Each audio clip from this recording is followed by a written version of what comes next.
In order for cells to form tissues, one of the things that must occur is they must associate or bind to the extracellular matrix.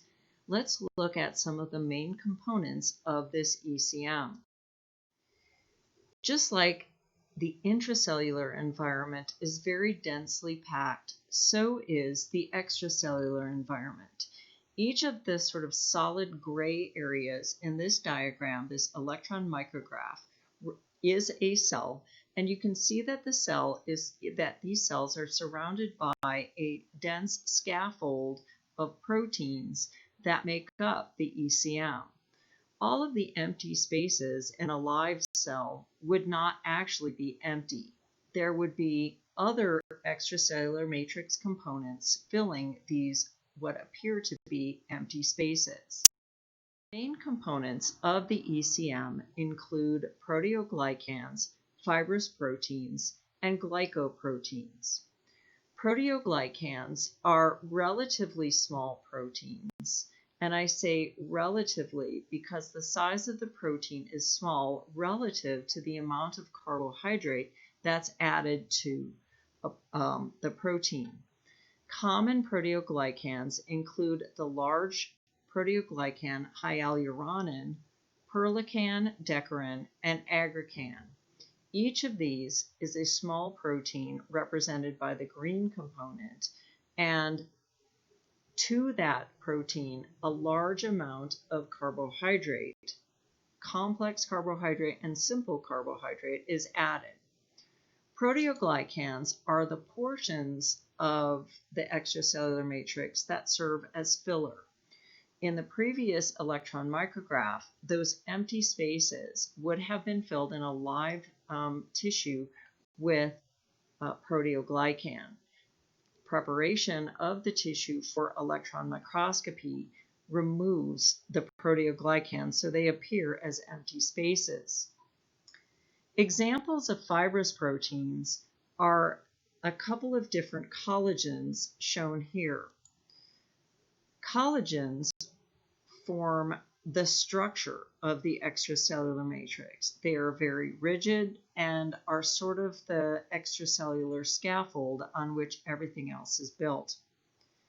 Glycoproteins typically serve as linkers between the structural component of the ECM and the membrane-bound integrins that will link the cytoskeleton inside the cell to the collagen extracellular scaffold.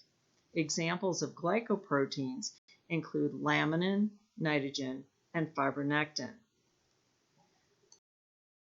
Looking at proteoglycans specifically, I just want to point out that the green portion on the left side of the slide is the protein, and you can see that a large amount of glycosaminoglycans, termed here as GAGs, are going to be linked.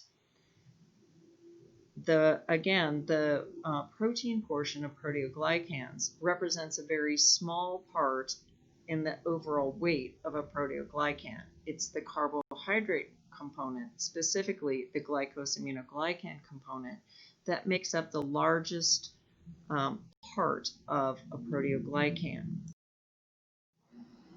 Fibrous proteins and glycoproteins are shown in this diagram, and this is a diagram of a section of an artery.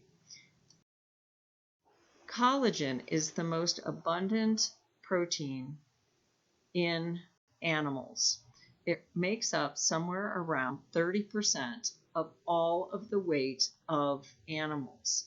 There are many different types of collagen, but collectively they make up a large portion of animals. Collagen is a triple helix. Every third amino acid in collagen is glycine. Glycine, if you recall, is a hydrophobic amino acid, and it is also the smallest amino acid. The hydrophobicity allows for the formation of the triple helix. So the glycine of one collagen molecule will associate with the glycines of two others through their hydrophobic associations. Because glycine is small, it allows for the formation of a triple helix. The next video that you'll watch shows how collagen is assembled. Collagen begins its assembly in the endoplasmic reticulum, and it's finally assembled into large scaffolds outside of the cell. Fibronectin is an example of a linker glycoprotein linking the cytoskeletal component inside the cell to the collagen scaffold outside of the cell. Fibronectin is itself a dimer that is held together by disulfide bonds. Fibronectin associates by non-covalent interactions with the dimeric integrin proteins that are transmembrane receptors for the fibronectin molecule. Fibronectin not only binds to the integrins, but it is also able to bind to the collagen fibrils outside of the cell. The integrins are in turn associated with the cytoskeleton inside of the cell. What's shown on the right side of this slide is a focal adhesion. And a focal adhesion is an association or a linkage between the actin cytoskeleton inside of the cell and the collagen extracellular scaffold via the integrin transmembrane proteins. In addition to proteoglycans, fibronectin, and collagen, additional proteins assemble, including laminin and proteoglycans perlecan, to create the basement membrane. The basement membrane shown here is also known as the basal lamina, and this makes up the extracellular scaffold to which epithelial cells associate.